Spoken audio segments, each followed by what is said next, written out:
Chers collègues, alors ça me fait plaisir de me lever en chambre aujourd'hui avec une émotion particulière puis avec grande fierté parce que je prends la parole pour adopter pour la toute première fois une déclaration qui reconnaît le 25 mai comme la Journée mondiale de l'Afrique.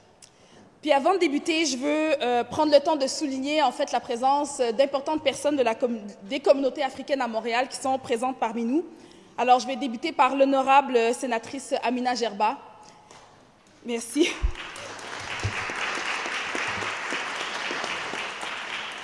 On a également M. Guy Epassi, directeur général de la Fédération africaine et Association du Canada, Mme Armelle Bamba, vice-présidente de la Fédération. On a Mme Cécile Ngol Hall, doyenne de la Fédération africaine, M. Brahim Lemgalet, doyen de la Fédération africaine, M. Walid Zekari, président de l'Association des Algériens, M. Barouk Bouchaïd, président des familles marocaines du Canada, M. Guy Chigo Mouchagaloussa, directeur général de l'Afro-Musée, M. Boucar Diouf, journaliste et humoriste, Mme Idriss Debarso, M. Cyril Ekwala et M. Jean-Baptiste Niebenda, qui sont journalistes, ainsi que Mme Karine Essomba, directrice générale de l'association Lève-toi et brille. Merci beaucoup à toutes et à tous d'être parmi nous cet après-midi.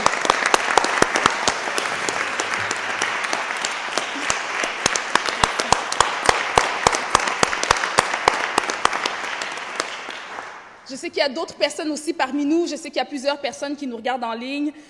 D'emblée, je veux remercier donc la Fédération africaine et Association du Canada d'avoir proposé en fait l'adoption de cette déclaration. Depuis plusieurs années, plusieurs d'entre nous assistons à des célébrations et des événements pour souligner la Journée mondiale de l'Afrique. Je pense que ça s'imposait qu'on puisse l'adopter aujourd'hui en conseil municipal. Alors, cette déclaration, c'est une affirmation puissante de nos valeurs et de notre identité montréalaise. C'est un hommage vibrant à un continent aux 1000 visages, littéralement, à son histoire, à ses peuples et à l'empreinte indélébile de ses diasporas, ici même, au cœur de notre métropole. Le 25 mai, une date qui nous ramène en 1963. Ce jour-là, à Addis Abeba, en Éthiopie, naissait l'Organisation de l'Unité africaine, précurseur de l'Union africaine. C'était la Journée africaine de la liberté. Un cri de ralliement symbolisant la détermination inébranlable des peuples africains à se libérer des chaînes de la domination et de l'exploitation, à reprendre en main leur destin.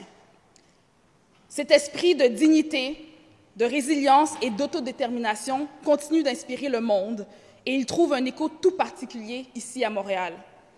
Car notre ville, elle est devenue l'un des foyers les plus dynamiques de la diaspora africaine au Canada.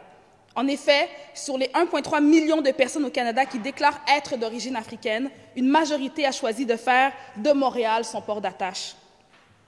Ces Montréalaises et ces Montréalais d'origine africaine ne sont pas qu'une composante de notre tissu social, ils sont des architectes de notre présent et de notre avenir.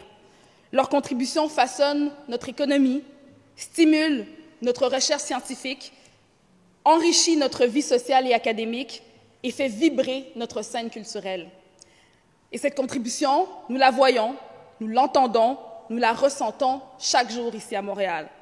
Dans nos médias, par exemple, où des voix comme celle de Azeb Wolde-Georgis et de Rebecca McKinnon nous informent et nous divertissent, où l'esprit vif et le regard unique de Boucar Diouf nous éclairent et nous font sourire.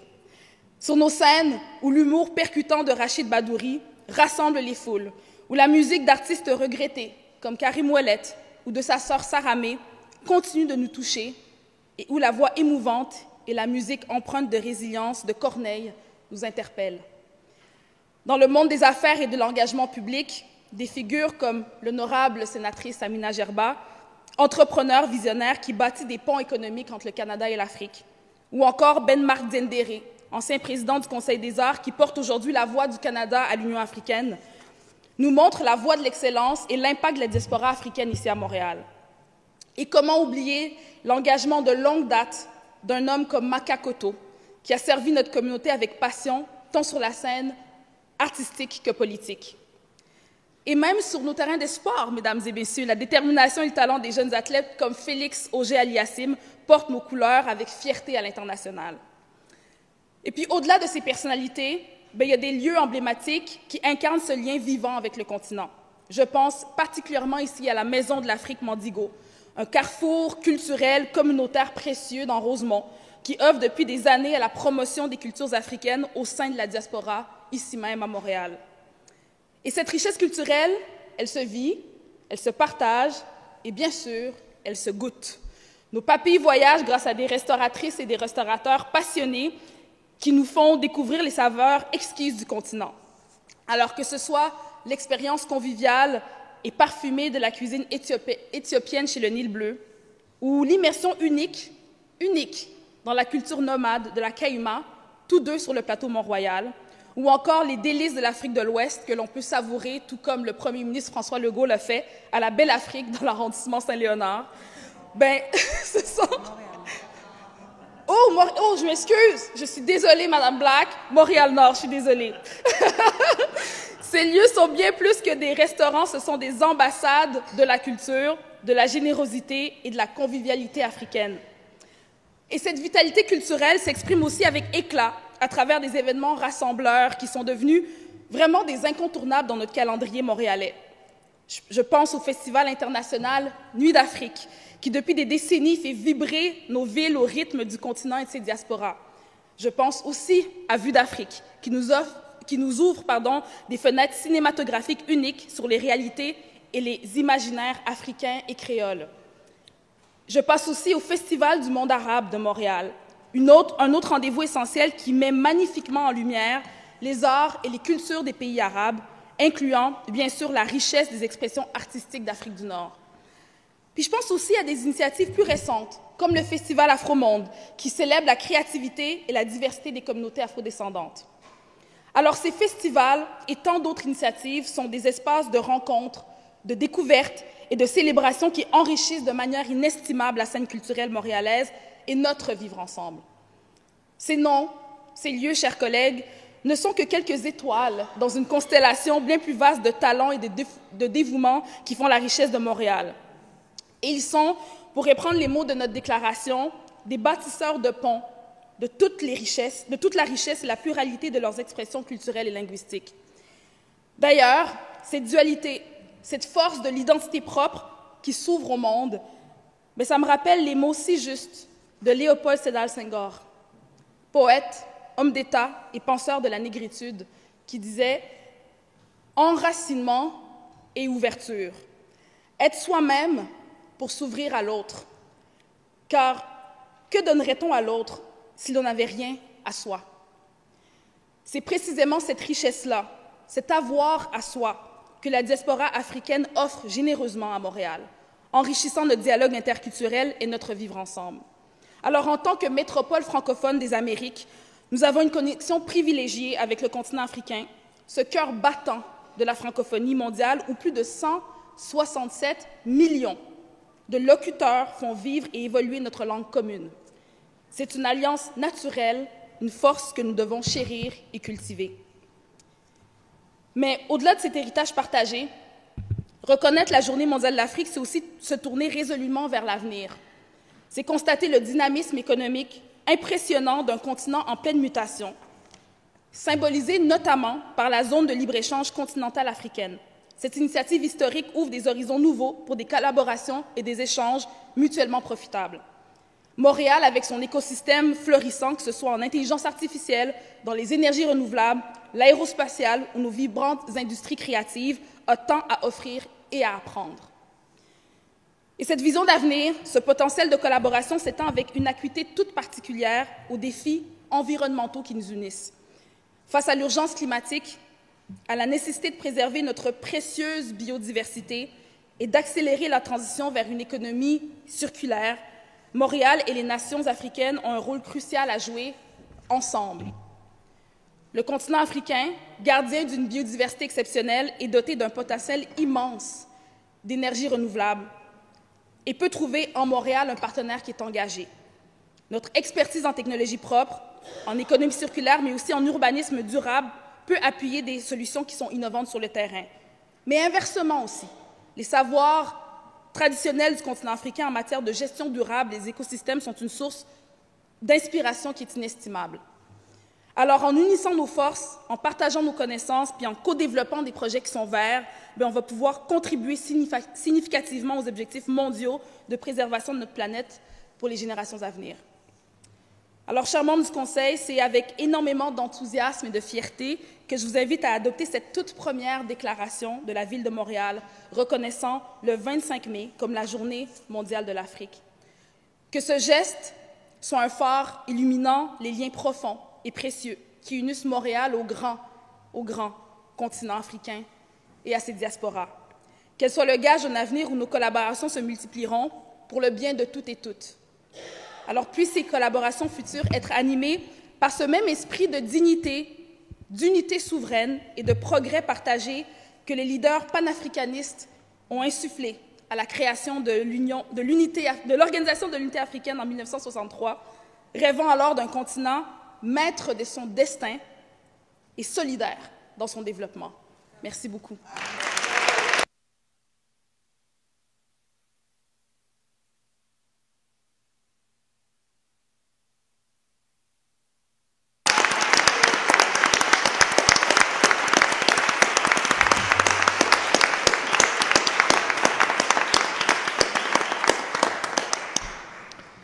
Monsieur Josué Corville.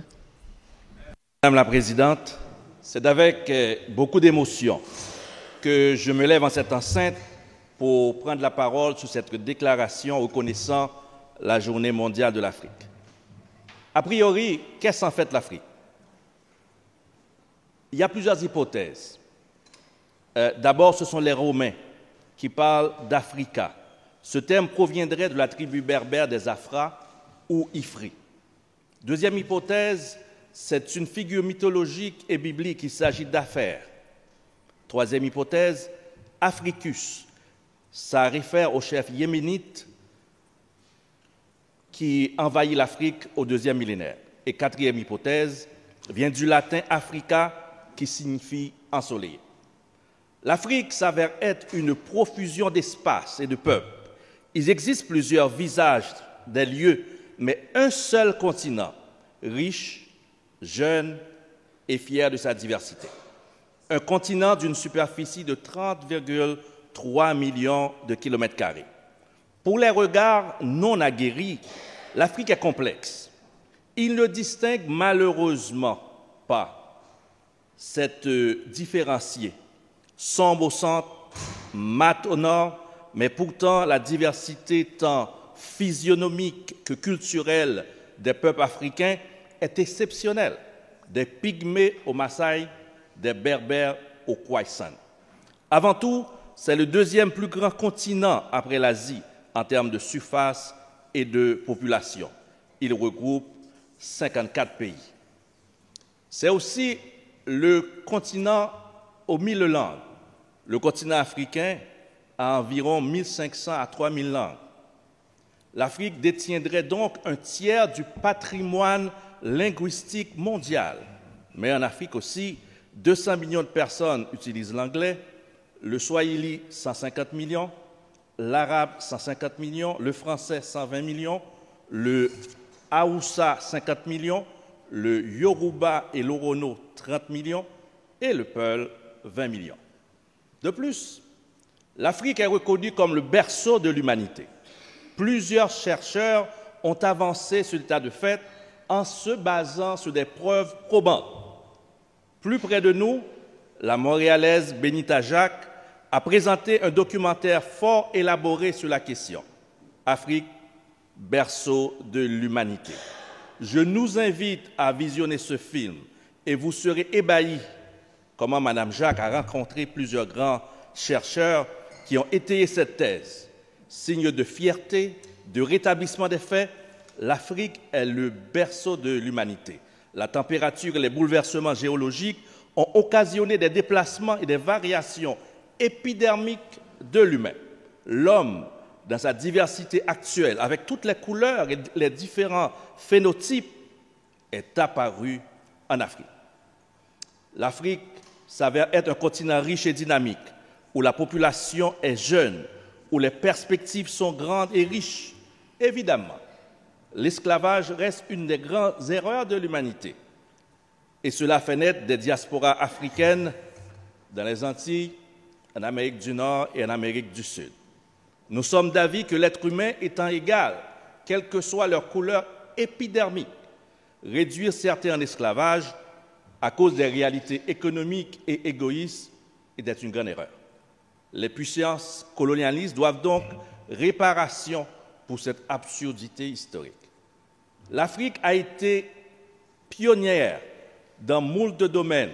Précisons la charte du Mandé, qui est un document assez important que beaucoup ont utilisé au niveau démocratique. Nous avons aussi les pyramides d'Égypte en termes d'architecture. Et Antoine de Rivarol de dire que les pyramides d'Égypte sont les plus anciennes bibliothèques du genre humain. On a la mosquée de Kéran et l'université Al-Qawayin à Fès.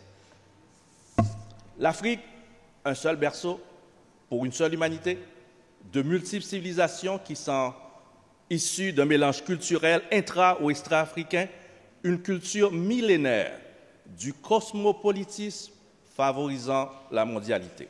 De grands auteurs et hommes politiques ont marqué le monde. Nous allons citer quelques-uns.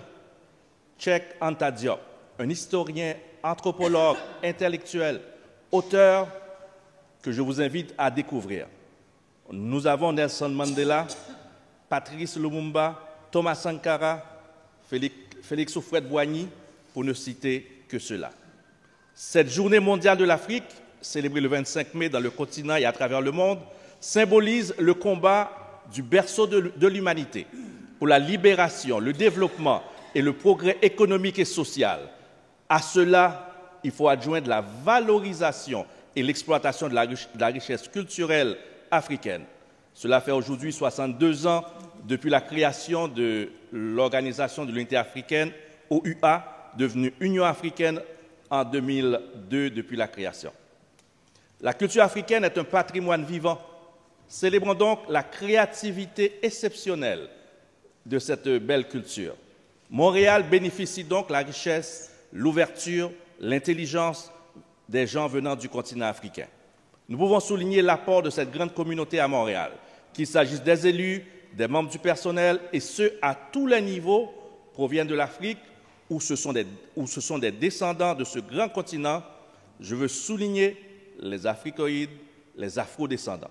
Par cette première déclaration sur l'Afrique, une fois de plus, Montréal présente une grande porte ouverte à cette grande diversité.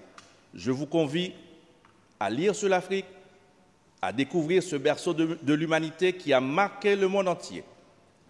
Une fois de plus, je vous invite à regarder le documentaire « Afrique, berceau de l'humanité ». In fine, je conclurai avec ces deux pensées. Celle de Béné Emmanuel Baïs Bakana, l'Afrique n'est pas un passé qu'on pleure, mais un avenir avec la mémoire pour racine et la dignité pour flamme. Et celle de Taoufik Hicham Mabo, l'Afrique est un continent de beauté, de culture et de résilience. Elle a beaucoup à offrir au monde et mérite d'être célébrée. Célébrons tous l'Afrique. Le 25 mai prochain, d'une certaine façon, nous sommes tous un peu africains. Bâtissons des ponts et brisons des barrières. Célébrons l'africanité sous toutes ses formes et toutes ses couleurs. Merci, Madame la Présidente.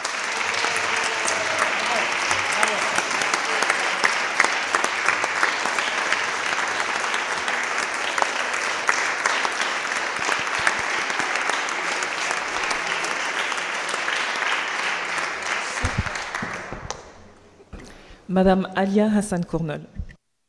Merci Madame la Présidente et bonjour à toutes et tous. Merci d'être avec nous. Moi aussi, c'est une fierté particulière et vous voyez, l'Afrique a beaucoup de visages. Les épidermes se mêlent, se mélangent, sont très diversifiés.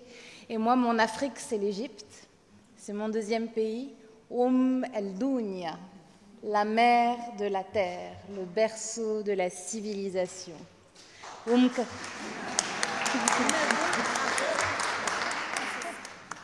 Mais c'est ça l'Afrique. C'est ce continent où tout le monde se rencontre, tout le monde se rassemble, même si personne ne se ressemble. C'est ce continent où tant de langues sont parlées, où tant de blessures sont en train de se guérir parce qu'on a la force de notre union, on a la force de notre intelligence et on a la force surtout de notre résilience.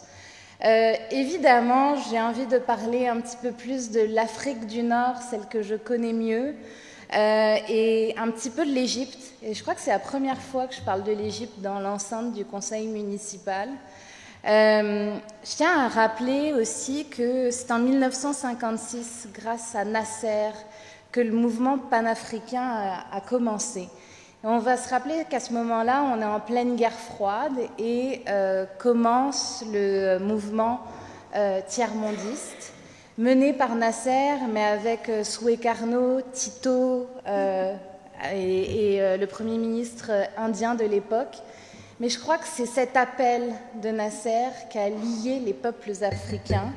Ça a aussi été les 7 pays d'Afrique du Nord qui ont créé dans les années 60, tout début des années 60, la Banque de développement africain, qui a permis aussi de se sortir du jalon américain, français, britannique, et de cette idée que les Africains, où qu'ils soient sur le continent, devaient se faire aider par les autres. Non. On s'aide par nous-mêmes, et c'est ça qui définit l'Afrique dans son ensemble.